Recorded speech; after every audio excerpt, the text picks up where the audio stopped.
आता आपण येळवणीची आमटी करणार आहे. तर ही मी येळवणी हे त्याचं पाणी काढलेलं आहे. आता येळवणी म्हणतात इकडं आमच्या कोल्हापूर साईडला. तर येळवणी म्हणजे काय, येळून घेतलेलं म्हणजे डाळीपासून वेगळं केलेलं पाणी म्हणजे येळवणी.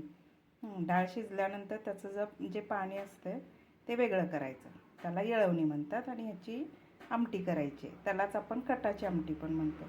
तर ह्या आता आमटीसाठी हे साहित्य, आता जिरे, हा कढीपत्ता, आलं आणि लसूण हे मी एकत्र बारीक चेचून घेणार आहे.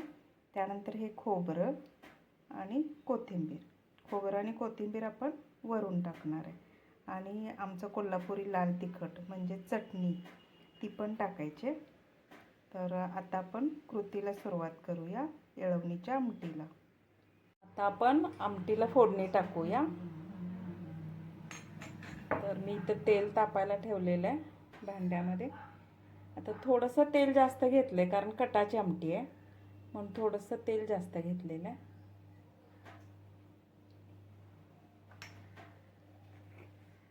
आता जिरे मी वाटताना पण घेतलेत वाटणात, थोडेसे जिरे टाकले.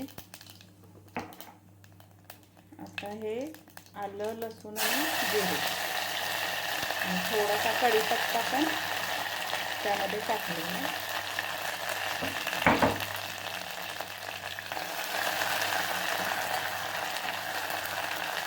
आता हे व्यवस्थित भाजून घ्यायचं. आता कढीपत्ता टाकला.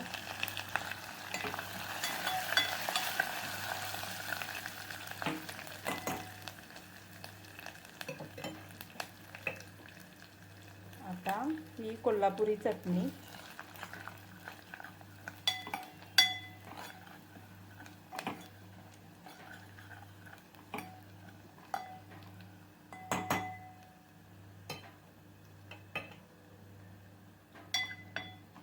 आता हे व्यवस्थित परतवून झालेलं आहे.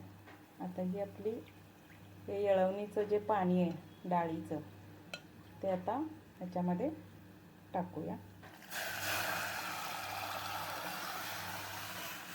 आता मी थोडीशी दाटसरपणासाठी थोडीशी डाळ टाकली ह्याच्यात. ही अशी स्मॅश करून घ्यायची आहे आणि दाटसरपणासाठी थोडीशी डाळ टाकली, पुरणाची डाळ टाकलेली आहे. आता ही आमटी पातळच असते, जास्त दाट नसते, दाटसर नसते.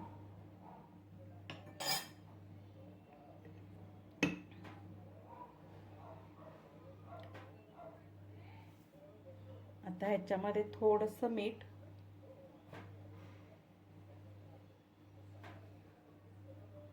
आम्ही चटणी करतानाच त्याच्यात 1 किलोला 1 किलो मीठ असं टाकलेलं असते, पण माझ्या चटणीमध्ये थोडंसं मीठ कमी आहे त्यामुळे मी थोडंसं मीठ टाकते.